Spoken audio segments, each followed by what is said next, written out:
અત્યાર સુધીના સૌથી મોટા સમાચાર ડેડિયાપાડાના ધારાસભ્ય ચૈતર વસાવા જે છે તે આજે પોલીસ સમક્ષ હાજર થાય તેવી પૂરેપૂરી શક્યતા કિન્નાખોરીથી કેસ કરાયાનો ચૈતર વસાવાનો આરોપ છે અને હાલમાં મળતી માહિતી પ્રમાણે ચૈતર વસાવા પોલીસ સ્ટેશનમાં હાલમાં પહોંચી ચૂક્યા છે।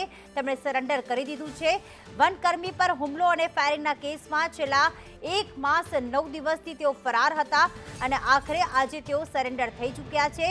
પોલીસ સ્ટેશન ખાતે હાજર છે। જ્યારે તેઓ ડેડિયાપાડા ખાતે આવ્યા ત્યારે મોટી સંખ્યામાં તેમના સમર્થકો પણ તેમની સાથે જોડાયા હતા અને જ્યારે પોલીસ સમક્ષ તેઓ હાજર થયા છે ત્યારે તેમણે એક ટૂંકું સંબોધન કરીને કહ્યું છે કે મારા પર કિન્નાખોરી જે છે રાખી અને આરોપ લગાવવામાં આવી રહ્યા છે। કિન્નાખોરીથી કેસ કરવામાં આવ્યો છે। મારા પત્નીને પણ જેલમાં બંધ કરવામાં આવી છે। ત્યારે પોલીસ સમક્ષ હાજર થતા પહેલા ચૈતર વસાવાએ એક નિવેદન આપ્યું હતું। પ્રયોજના અધિકારીનો ભ્રષ્ટાચાર તેમણે ઉજાગર કર્યો હતો તેવું નિવેદન તેમણે આપ્યું અને હાલમાં પોલીસ સ્ટેશનના સીધા દ્રશ્યો કે જ્યાં હાલમાં ચૈતર વસાવા ડેડિયાપાડાના ધારાસભ્ય આમ આદમી પાર્ટીના તેઓ પોલીસ સમક્ષ હાજર થઈ ચૂક્યા છે। તેમણે એવું કહ્યું કે ભ્રષ્ટાચાર તેમણે ઉજાગર કર્યો છે। વનકર્મીઓ પર હુમલોની વાત આખરે ખોટા આરોપ તેમના પર લગાવવામાં આવ્યા છે। તેમને હેરાન બોખલાઈ ગઈ છે અને એમના પેટમાં તેલ રેડાયું છે કે આટલો નાની ઉંમરનો એક છોકરો કેવી રીતે ચૂંટણી જીતી ગયો ભાજપ સામે। એટલા માટે જ્યારથી ચૈતરભાઈ ચૂંટાયા છે ત્યારથી એમને હેરાન કરવા, પરેશાન કરવા, તોડી પાડવા, એમને બદનામ કરવા માટેના તમામ ષડયંત્રો ભાજપ દ્વારા કરવામાં આવી રહ્યા હતા। છેલ્લા કેટલાક દિવસ પહેલાં આવા જ ષડયંત્રના ભાગરૂપે ચૈતરભાઈ વસાવાને હેરાન કરવા, એમના પરિવારને ત્રાસ આપવા માટે એક ખોટી બેબુનિયાદ વાહિયાત ઉપજાવી કાઢેલી FIR ચૈતરભાઈ અને એમના પરિવાર વિરુદ્ધમાં દાખલ કરવામાં આવી અને એ FIRમાં ચૈતરભાઈના ધર્મપત્નીને પણ ખોટી રીતે ધરપકડ કરી જેલમાં પૂરી રાખવામાં આવ્યા છે। ચૈતરભાઈનો ગુનો એટલો જ છે કે ભાજપના 156 ધારાસભ્યોની જેમ મોઢા ઉપર આંગળી રાખીને બેસતા નથી પણ આંગળી ઉઠાવે છે, સવાલ ઉઠાવે છે, એ એમનો ગુનો છે।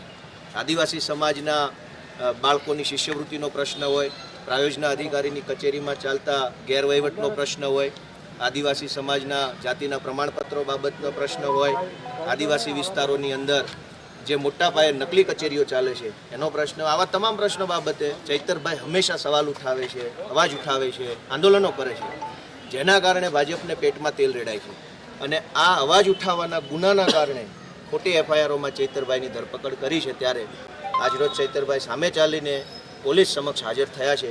મને એમ લાગે છે કે કાયદાની અદાલતમાં ચૈતરભાઈને જરૂર ન્યાય મળશે। અત્યાર સુધી ક્યાં હતા?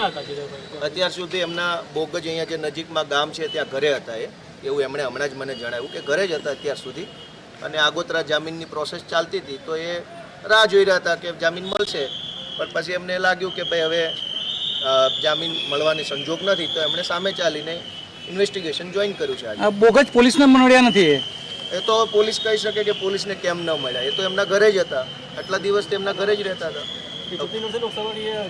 મને એમ લાગે છે કે 4 ચોપડી 5 ચોપડી 5 લોકો મંત્રી સંત્રી બની જતા હોય તો ચૈતરભાઈ તો ભણેલ ગણેલ ક્વોલિફાઈડ માણસ છે, ચૂંટણી લડશે કે કેમ? મને એમ લાગે છે કે ચૈતરભાઈ જેવો બાહોશ યુવાન નાની ઉંમરમાં જેણે આટલું મોટું કામ કરી બતાવ્યું છે સમાજ માટે, એવા વ્યક્તિને જરૂર લોકસભાની અંદર જગ્યા મળવી જોઈએ અને ભાજપના ભ્રષ્ટાચારીઓની આંખમાં આંખ નાખીને સંસદની અંદર બોલવાનો એક મોકો એમને મળવો જોઈએ। જામીન નહીં મળે તો ઉપલી કોર્ટમાં જામીન માંગવા માટે જઈશું, ત્યાંથી નહીં મળે તો એનાથી ઉપર જઈશું, ત્યાંથી નહીં મળે તો એનાથી ઉપર જઈશું, બધી અદાલતમાં ન્યાય નહીં મળે તો ગુજરાતની જનતાની અદાલતમાં ન્યાય માટે જઈશું। બીજેપી દ્વારા કંઈક નાક દબાવવામાં આવે, બીજેપી દ્વારા કંઈક નાક દબાવવામાં આવે, પક્ષ પલટો કરી શકે? બીજેપીનો તો ધંધો જ નાક દબાવવાનો છે। જે કામ 156 સીટો આપી, જે કામ કરવા માટે આપી છે એ કામ તો કરતા નથી। નકલી ટોલ નાકા, નકલી દારૂ, નકલી સરકારી ઓફિસ, નકલી IPS, નકલી DYSP, નકલી MLA, નકલી મંત્રીનો નકલી PA, નકલ બજાર ખોલ્યું આપણા ગુજરાત। આ તો હતું નહીં, આ ભાજપના રાજમાં બધું જ નકલી અને ડ્રગ્સ અસલી મળે। આની સામે કામ કરવાની બદલે ચૈતરભાઈ વસાવા સામે આટલી મોટી સરકાર પડી છે, મને એમ લાગે છે કે ભાજપથી મોટા કાયરો કોઈ નથી। 156ની ફોજ લઈને બેઠા છે ને એક નાના છોકરાની પાછળ સમય બગાડે છે। મોટા કાયરો ડરપોકો આવી ગયા છે ગુજરાતમાં। આટલા વખતથી કેમ હાજર ના થાય? આટલા વખતથી ઘરે જ હતા ને, હાજર થવાનો પ્રશ્ન જ નથી। ગેરહાજર હોય તો હાજર થવાની વાત આવે, ઘરે જ હતા।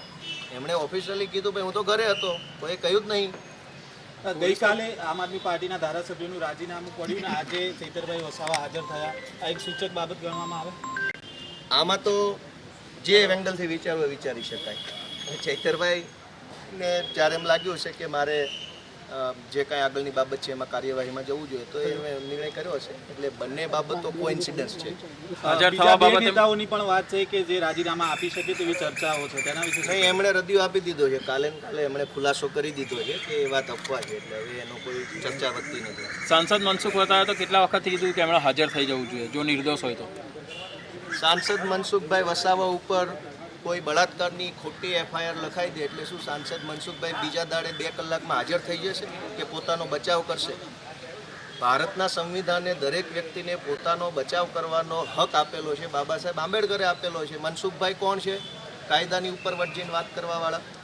ભારતનું બંધારણ એમ કહે છે કે તમારા ઉપર ખોટી ફરિયાદ થાય તો તમે ડેડિયાપાડાની કોર્ટમાં, રાજપીપળાની કોર્ટમાં, ગુજરાતની હાઈકોર્ટમાં અને ભારતની સુપ્રીમ કોર્ટમાં આગોતરા જામીન મેળવવાનો હક મેળવો છો. તો ચૈતરભાઈ વસાવા પોતાનો જે બંધારણમાં મળેલો હક છે એ પ્રમાણે કાર્યવાહી કરી રહ્યા છે. હવે આગળની શું રણનીતિ રહેશે? આગળની રણનીતિ સંઘર્ષ. ભાજપના ગુંડા તત્વો સામે સંઘર્ષ, ભાજપના ભ્રષ્ટાચાર સામે સંઘર્ષ, ભાજપની તાનાશાહી સામે સંઘર્ષ. આ એક જ અમારી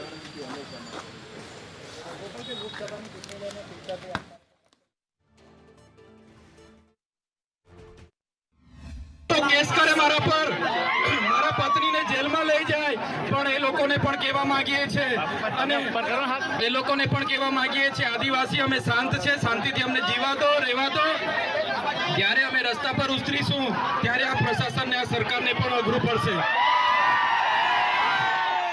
પોલીસ વિભાગને બી નમ્ર વિનંતી કરું છું, અમે તમને સરેન્ડર કરવા માટે સામેથી આવ્યા છે. એટલે કોઈ પણ કાર્યકરોએ પોલીસ સાથે જીબાજોડીમાં નથી ઉતરવાનું કે પોલીસ સાથે ઘર્ષણમાં નથી ઉતરવાનું.